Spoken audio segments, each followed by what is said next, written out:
Buenos días, mi nombre es Ángela Funes y me acompaña Gustavo Vélez, el director de nuestro Instituto para la Integración de América Latina y el Caribe, con sede en Buenos Aires. Así que has venido desde muy lejos para esta charla. Muchas gracias, Gustavo. Al contrario, Ángela, un gusto en estar contigo y con todos quienes se conecten. Muy bien, pues estamos con un tema candente en estos días, trabajadores versus robots. Como dice el libro, el duelo más importante del siglo XXI. Entonces, antes de empezar esta charla fascinante, quiero invitar a nuestros amigos que se están conectando ahorita a que primero nos manden sus preguntas y comentarios, porque queremos que sea una charla súper dinámica y muy participativa. Y por otro lado, que descarguen esta publicación, Robotlución, que Gustavo fue el coordinador de este importante libro, donde 40 expertos mundiales se dieron el trabajo de contestar interrogantes como la robotización y la automatización del empleo van a afectar nuestra vida, el comercio y la productividad. Así que estamos listos, Gustavo. Como no, encantado, un gran gusto. Ok, gracias por estar acá. Pues bueno, la primera pregunta es, ¿los robots nos van a quitar nuestro trabajo o van a crear nuevos trabajos? Para ambas preguntas la respuesta es sí. Los robots van a destruir empleo, van a reemplazar empleo y van a crear nuevos empleos. Wow. Hay como una gran revolución en simultáneo que se da. En algunos casos, la irrupción, por ejemplo, de empleos altamente tecnológicos en algunas partes de Latinoamérica y del mundo están dando lugar a la creación de empleos indirectos asociados. Y en otros casos, por supuesto, los robots están reemplazando también a trabajadores actuales en muchas industrias. Lo que hay es una revolución en marcha. Nosotros en el libro planteamos una idea fuerza que es la principal en estos temas. América Latina necesita un contrato social tecnológico. Okay. Necesita asumir esta revolución que es imparable con un criterio humanista, que tenga en cuenta lo que es justamente el eslogan principal de nuestro banco. Esta revolución tiene que tener un sentido para vivir mejor y para mejorar las vidas de los latinoamericanos. Y eso requiere desafíos educativos, desafíos de política pública a través, por ejemplo, de industrias 4.0, industrias que incorporen de un modo inteligente estos procesos de automatización, y obviamente también requiere un acuerdo social diferente entre empresarios y trabajadores, porque la Internet de las cosas, la inteligencia artificial, el Big Data, todo lo que supone esta gran revolución tecnológica es muy diferente a la clásica industria que conocíamos hasta hace unos poquitos años en nuestros países. Sí, que no estamos preparados y que ni los códigos de trabajo siquiera contemplan nuestras nuevas áreas de trabajo. Hay una gran modificación. Nosotros decimos siempre en nuestro sector, que es integración y comercio, en el banco, que estamos ante una economía post-contenedor. Uno tiende a pensar el intercambio comercial en el mundo con contenedores. Un bien que se pone en un camión, se traslada a través de una ruta, se desembarca en un puerto, navega o va por los aires en un avión y cuando llega a destino otra vez el contenedor lo transporta. La economía digital altera ese parámetro, sí, porque cuando uno a través de una impresora 3D puede apretar la tecla de una computadora y trasladar por un correo electrónico el diseño de un artefacto, de un vaso como este, que mandado a través del archivo diseñado de un correo electrónico puede comenzar a fabricarse bajándolo en la computadora a miles de kilómetros de distancia, eso alteró el paradigma clásico de lo que es el comercio a través de contenedor. Y de la vida de todos nosotros, ¿no? Es decir, es un desafío el de los robots que no tiene que ver solamente con los músculos, sino con la mente. El robot clásico es el robot que hace tareas peligrosas o que hace tareas más rápidas o que hace tareas en una fábrica automotriz, por ejemplo, mucho más eficaz que un trabajador manual.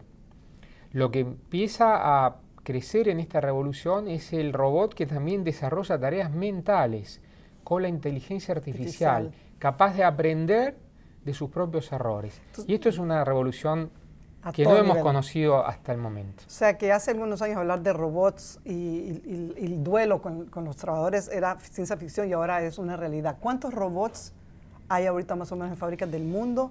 ¿Y cuáles son los empleos que nos están viendo los amigos de Facebook, ¿cuáles son los empleos que realmente van a ser más afectados y cómo se puede preparar la gente? Claro, nosotros decimos que el cambio no es solamente con trabajadores de cuello azul, ¿no? Los blue collars y los clásicos trabajadores industriales. Sí.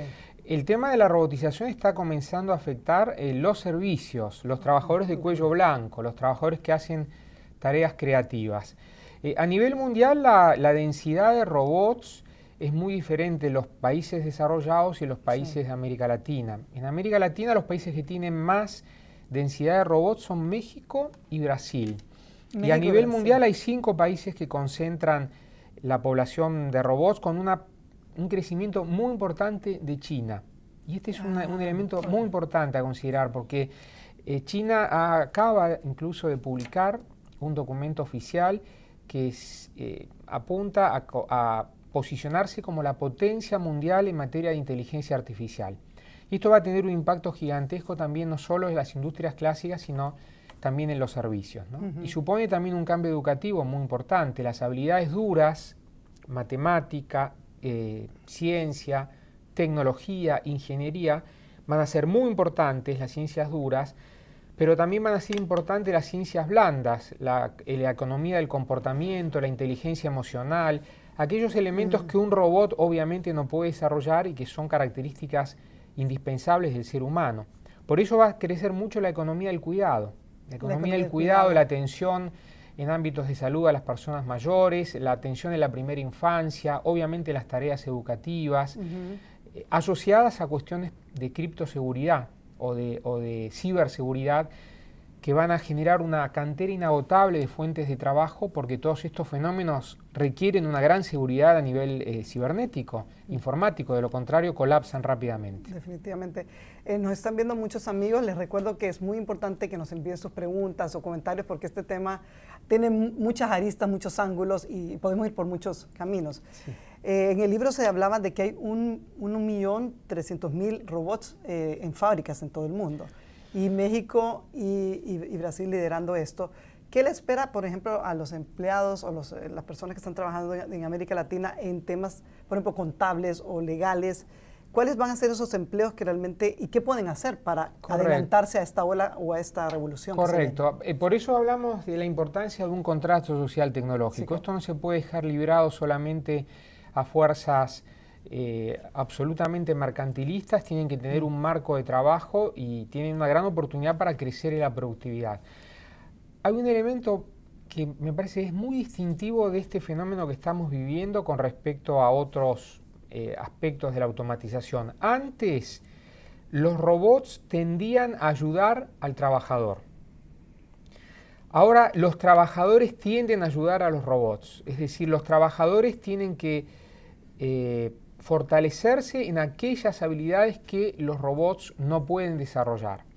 Y esto es muy importante porque son habilidades de tipo, no solo otra vez en ciencia, tecnología, matemáticas, sino habilidades más soft, habilidades más de inteligencia emocional, elementos que hacen a un complemento en todas estas tareas, ¿no? Me preguntabas, la inteligencia artificial debería ser una manera muy importante, por ejemplo, para que la justicia trabaje mejor, para que la fiscalía se descarguen de actividades rutinarias y puedan concentrarse más en la resolución de los casos o la investigación de los casos. O sea, que robots podrían o van a estar en el sistema judicial.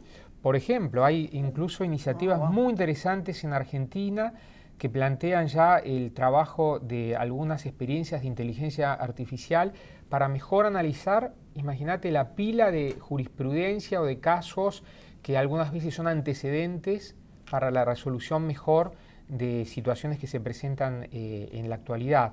Lo mismo en el caso de la medicina. La medicina es una cantera inagotable de posibilidad de inteligencia artificial. Esto no significa que van a desaparecer, obviamente, o dejar de lado los médicos. Los médicos van a poder desarrollar mejor su actividad, leyendo, por ejemplo, mejor y siendo mucho más precisos en el análisis de una radiografía o de una tomografía, pudiendo analizar esos casos con miles y miles de récords anteriores que la inteligencia artificial permite procesar. Una tarea muy importante que no va a quedar de lado de ninguna manera reemplazada por un robot solo de las enfermeras. Las enfermeras. En América Latina hay un gran déficit de enfermeras y enfermeros. Esa tarea va a ser más importante que nunca, no va a poder ser nunca reemplazada por una máquina.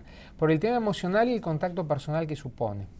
Naturalmente... O sea, que un médico sí puede ser reemplazado por un robot, pero la enfermera no. La enfermera no, las asistentes quirúrgicas ya se están haciendo algunas pruebas, lo que es más mecánico sí.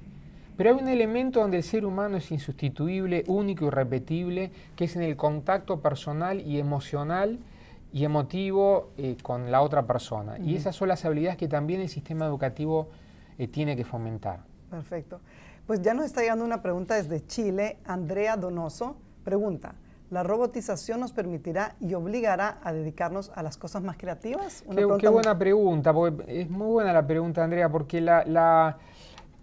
este tema de la robotización convive con el tema de la economía naranja y la economía creativa. Pongamos algunos ejemplos. El desarrollo de juegos, de la industria del entretenimiento, el mejor procesamiento en la industria del cine, de los doblajes, de la animación, los efectos especiales. Ahí fijémonos cómo hay una conjugación obviamente de gran tecnología, la realidad aumentada, las impresoras 3D o las 4D, pero está la creatividad del ser humano y esa creatividad es insustituible. Y esa creatividad es la que tiene que impulsar el sistema educativo para tener mentalidades más plásticas, más flexibles, que se adapten a este tipo de cambios y ponga la tecnología al servicio de industrias que hoy probablemente no existen y que van a ser también canteras de fuentes de trabajo en el futuro. Pongo un solo ejemplo. Sí, muchos ejemplos. La industria automotriz. En América Latina emplea 3 millones de personas. Es una de las industrias obviamente más dinámicas y más importantes desde el punto de vista social. Un auto en el futuro y cada vez más rápidamente no va a ser solamente una cuestión de acero, de vidrio, de cuero o de caucho en sus gomas o en sus ruedas. Va a ser un gran portador de datos a través del fenómeno de Internet de las cosas, de la automatización incluso del manejo de los autos autónomos. Se van a generar allí cambios muy importantes. Uno puede ver el tema de los autos autónomos como el cambio, por ejemplo, de que se va a prescindir de choferes o de conductores, pero también puede dar lugar a una enorme cantidad de nuevos puestos de trabajo en data analytics, en desarrollo de la industria de los sensores, en los caminos y las autopistas que van a tener que tener otro tipo de material, de nanomateriales mucho más sensibles a esta transmisión de datos. O sea, se va a tener que adaptar toda la infraestructura.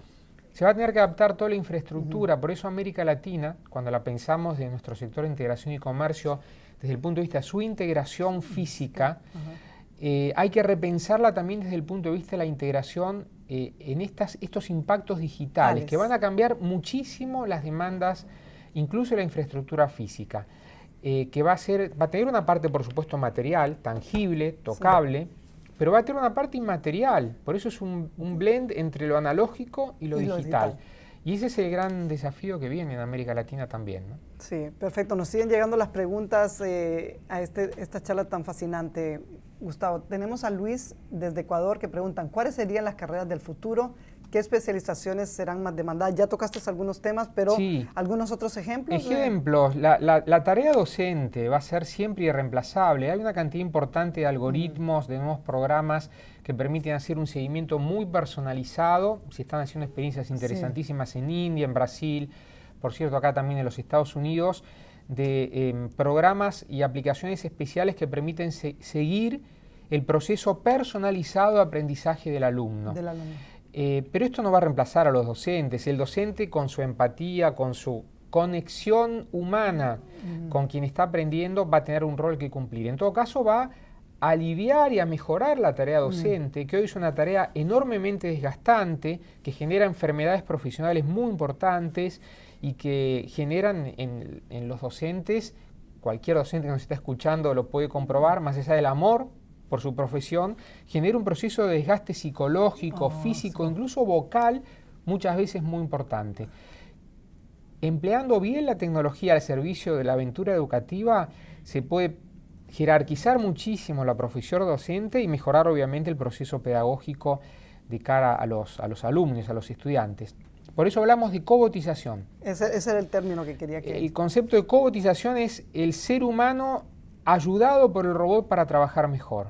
No destruido por el robot, sino potenciado en su tarea profesional. O sea, que el robot ayuda al ser humano a hacer su trabajo. Es muy importante este concepto y obviamente hay una interacción allí porque también el robot ¿de qué se alimenta? De datos.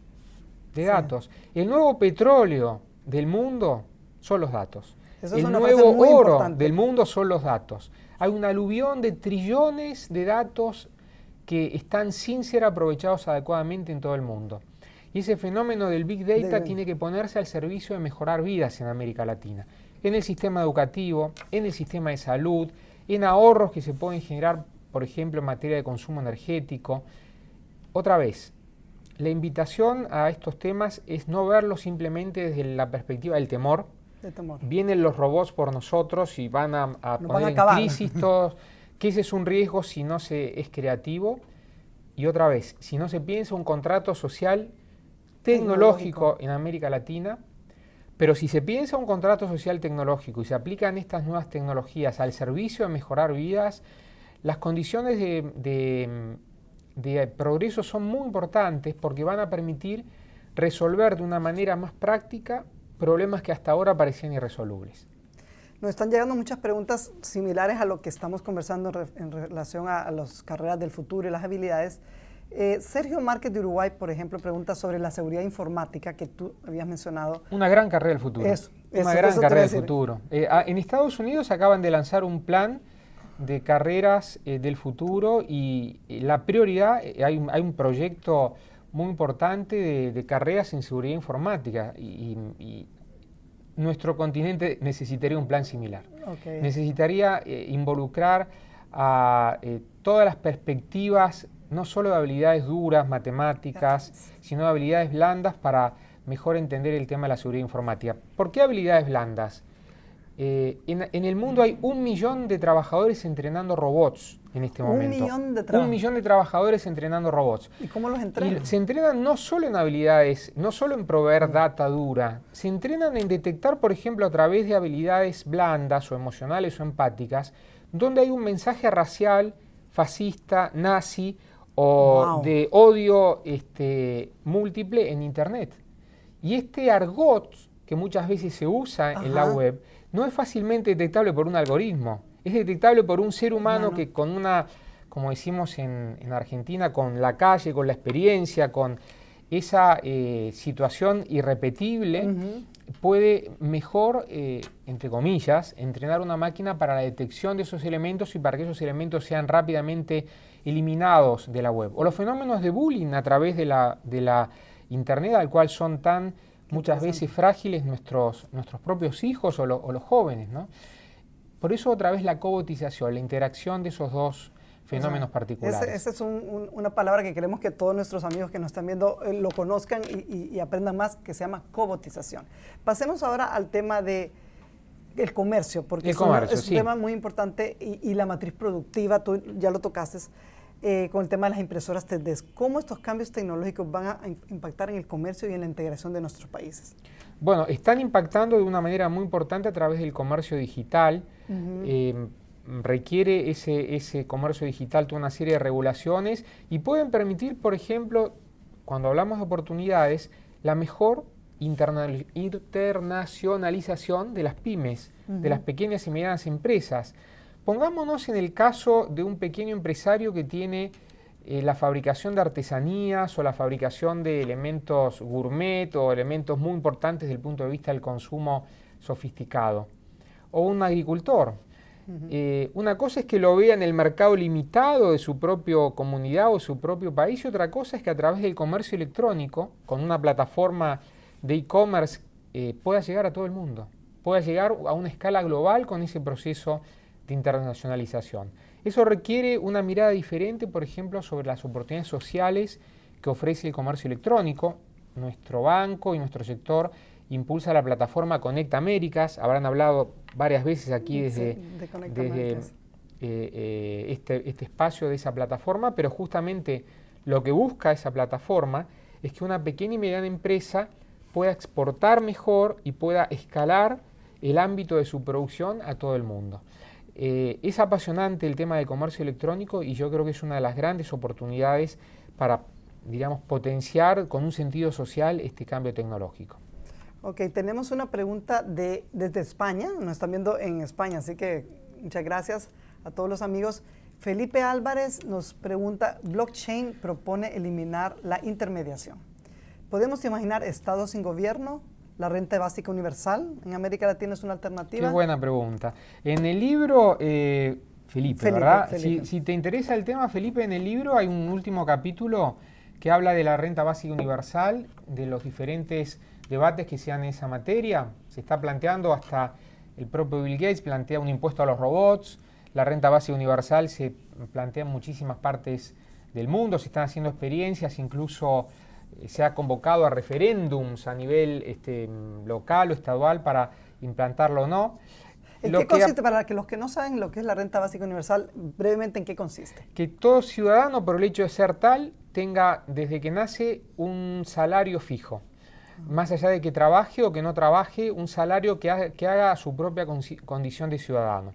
Lo estoy súper simplificando el tema, hay una enorme variedad de alternativas de la renta básica universal, pero cito un ejemplo muy interesante que tiene que ver con América Latina, que son los programas condicionados de transferencia de ingresos, los que se llaman clásicamente Asignación Universal por Hijo, Programa Solidaridad en México, o Programa Mejora, o Programa Bolsa Familia en Brasil, etc. Son programas que a la población más vulnerable le asigna un salario con una contraprestación, que tenga que mandar a sus hijos a la escuela o vacunarlos. En general, también estoy simplificando, las experiencias de América Latina son muy diferentes. Esos programas de transferencia condicionadas de ingreso en América Latina han dado un muy importante resultado en materia de disminuir la brecha de equidad. Es decir, son programas de protección social, de emergencia, que han permitido que la brecha de equidad en América Latina se reduzca. Igual somos el continente todavía más inequitativo del mundo, pero se ha reducido esa brecha. Lo que decimos en nuestro trabajo es que hay una gran necesidad de repensar esos programas de transferencia condicionada de ingreso otra vez con un capítulo de tecnología. Porque justamente a las poblaciones más vulnerables es donde hay más que poner énfasis en la alfabetización tecnológica, para que este contrato social tecnológico llegue justamente a los más pobres. Porque son los más vulnerables a ser reemplazados por los robots. Eso, los trabajos. Efectivamente, son los más vulnerables y son donde hay más que poner énfasis. Ahora también son los que le dan una gran importancia a estas cuestiones tecnológicas. Nosotros hicimos un trabajo junto a la Corporación Latinobarómetro, con Intal tenemos un trabajo en conjunto muy fructífero, merced a un programa de bienes públicos regionales que apoya el sector de integración y comercio. Y hay un dato que es interesantísimo. En América Latina aproximadamente 1/3 de las familias comen una vez al día.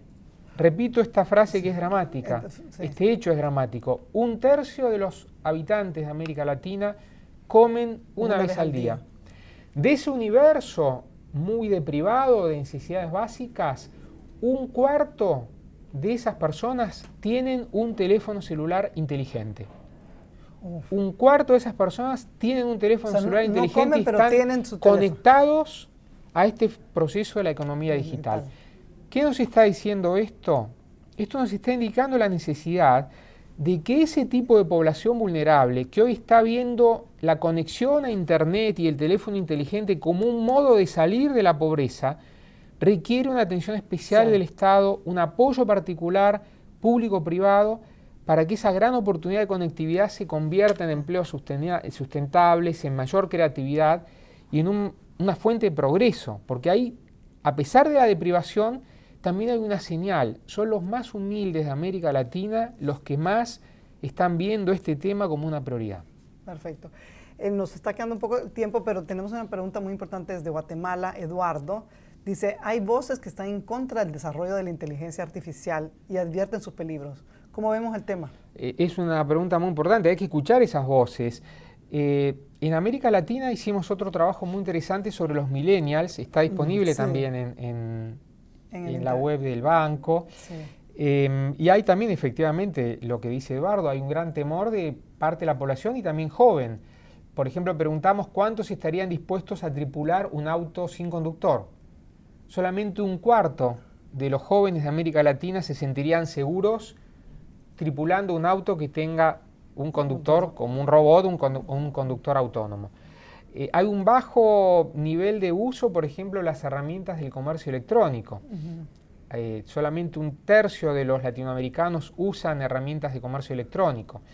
Ahora, estos temas hay que verlos progresivamente y en la velocidad que implican el cambio. Yo estoy seguro que el año que viene, cuando hagamos la encuesta, estos tipos de reservas se van a ir también disminuyendo. Ahora, los elementos de peligro los enfatizamos varias veces a lo largo de la charla. Si no existe un contrato social tecnológico público-privado que aúne esfuerzo poniendo en el centro al ser humano, desde ya que esos peligros van a ser justificados. Por eso otra vez... ¿Qué peligros pueden haber? Bueno, el peligro lo han planteado 35 premios Nobel, entre ellos Stephen Hawking, hace ya 1 año y medio atrás, firmando una declaración diciendo que la inteligencia artificial, es decir, las máquinas que aprenden por sí mismas, el deep learning, todo lo que supone el desarrollo de máquinas inteligentes, si no están adecuadamente reguladas, pueden poner en riesgo el género humano tal cual lo conocemos. Es decir, generan un peligro importante si hay una falta de regulación. Y los propios gigantes tecnológicos, Facebook, Google, Amazon, han planteado en una iniciativa muy importante la necesidad también de una regulación estatal. Una regulación que no tiene que ser un chaleco de fuerza, pero tiene que advertir cuáles son los márgenes éticos sobre los cuales se desenvuelve este fenómeno. Siempre cito a Ángela, hace poquito, unos meses atrás, salió una tapa de la revista The Economist que a mí me impactó muchísimo porque decía, enseñándole ética a los robots. Wow. Enseñándole ética a los robots. Hay toda una serie de programas que están haciendo desde el Departamento de Defensa de Estados Unidos hasta Disney, hasta Google, hasta Amazon, que tienen que ver también con dar un entorno ético a estos fenómenos de inteligencia artificial. Y te pongo 2 ejemplos muy prácticos. Un robot que esté participando en una cirugía médica tiene que tener o no marcos de trabajo éticos para su funcionamiento. Un auto autónomo conducido por un robot. Esa máquina autónoma se puede enfrentar a dilemas éticos también. Si se le cruza en un camino un conjunto de personas, un conjunto de animales, cómo distinguirlos. Y eso para eso los humanos le tienen que enseñar a los robots la efectivamente, ética. Efectivamente. Y esto nos vuelve casi una paradoja, ¿no? La importancia de también que desde nuestros países se refuerce un concepto ético, porque nadie puede dar lo que no tiene, ¿no? Entonces es muy importante estos parámetros éticos que estén contenidos en un contrato social tecnológico. No lo decimos solamente desde Latinoamérica. El Vaticano acaba de sacar un documento muy interesante a partir de un seminario sobre inteligencia artificial. Los Estados Unidos acaban de sacar un programa muy importante sobre los dilemas éticos de la inteligencia artificial. El Parlamento británico tiene un trabajo, a quienes les interesa el tema, se puede bajar libremente por la web, muy interesante los desafíos que implica desde el punto de vista ético y social el desarrollo de la inteligencia artificial.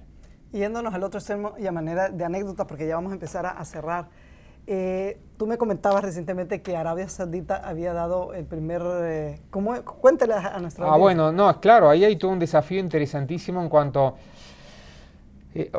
acabo de leer también y hay el amor en tiempo de los robots o la ciudadanía en tiempo de los robots se está hasta analizando y en algunos países se está avanzando con algunas pruebas pilotos de otorgarle ciudadanía a los robots, a las máquinas. Se está hablando todos de los temas que supone las cuestiones más afectivas desde el punto de vista de la interacción con los robots. Es decir, es un mundo en el cual parece por momentos que estamos viviendo una película de ciencia ficción. Es muy importante y por eso en el libro hay toda una serie de trabajos a fondo, distinguir lo que es humo, lo que es teoría marketinera sin sustancia, una burbuja, y lo que es ciencia. O algo viral en internet, ¿no? Efectivamente. Con estos temas es muy fácil lanzar grandes burbujas que luego no se sostienen en la realidad. pero eso no significa que haya que estar muy atento a los desarrollos científicos. Por eso nosotros en el trabajo consultamos a varios premios Nobel, fuimos a desarrollar también modelos econométricos que indican, por ejemplo, la probabilidad de que los trabajos sean reemplazados por máquinas en el futuro en América Latina, y ahí nos encontramos con números muy diversos. De acuerdo a la metodología analítica que se emplee, la probabilidad de que los trabajos en América Latina sean automatizados o reemplazados por máquinas varían entre un 5% de esas ocupaciones a más del 60% de esas ocupaciones. Es un rango muy amplio, habla de las diferentes metodologías de análisis, y también hay que tener cuidado con meter como terror en estos temas, ¿no? Diciendo todos los trabajos van a desaparecer. Eso no va a ocurrir de ningún modo. Sí, lo que va a ocurrir, por cuarta vez, los fenómenos de cobotización, va a ocurrir que muchas de las actuales ocupaciones, una parte sustantiva van a ser reemplazadas por robots, pero le va a permitir a esa persona ocuparse lo esencial desde el punto de vista mental, creativo de su propia ocupación. Pusimos el ejemplo de abogados, de médicos, de enfermeros, de maestros, de contadores. Y a su vez todo eso va a dar lugar a una gran industria, porque la generación de máquinas inteligentes supone también un nuevo desarrollo postindustrial muy diferente al cual lo hemos conocido hasta ahora. Bueno, nos quedan preguntas, inclusive aquí el amigo Pedro está mencionando del robot que Saudi Arabia le dio la ciudadanía, Sofía, o sea que tenemos una audiencia muy culta y muy enterada de estos temas. Pero bueno, ya solo para cerrar, ¿cuál sería el mensaje final, Gustavo, que tú le quisieras dar a la audiencia? Y también en una nota positiva, porque el libro lo dice, también los empleos tecnológicos van a generar más trabajo. Correcto. Entonces cerremos en esto. Vamos a seguir conversando próximamente en enero, quizás haremos un Facebook Live con la misma inteligencia artificial. ¿Cómo no? Así que, ¿cuál sería tu mensaje de cierre? Es un mensaje optimista, pero por supuesto con un realismo optimista. América Latina tiene una enorme oportunidad de dar un salto exponencial. Ese salto ya lo ha dado en el pasado América Latina en sectores, por ejemplo, como la agricultura, que han tenido una extraordinaria mejora en su productividad, aplicando, por ejemplo, herramientas de inteligencia artificial, drones, en fin. América Latina tiene una gran oportunidad incluso para mejorar su matriz de cambio climático, su matriz ecológica, empleando adecuadamente estas herramientas. Es decir, verlo desde un punto de vista positivo, esperanzador y con una invitación sobre todo a la creatividad, sin dejar de advertir que si esa creatividad y si ese contrato social tecnológico no conjuga esfuerzos públicos y privados, el ser humano puede quedar a un costado y eso sería realmente algo muy negativo. Pero si se despliegan energías creativas y positivas, la oportunidad de nuestro continente es extraordinaria y la podemos aprovechar para mejorar vidas en toda la región. Bueno, muchísimas gracias, Gustavo. Al contrario. Te agradezco muchísimo y bueno, les recordamos que aquí está toda esta información que hemos conversado el día de hoy y mucho más en este libro de Robotlución, así que los invitamos a que lo descarguen y que se conecten para la próxima charla. Hasta pronto.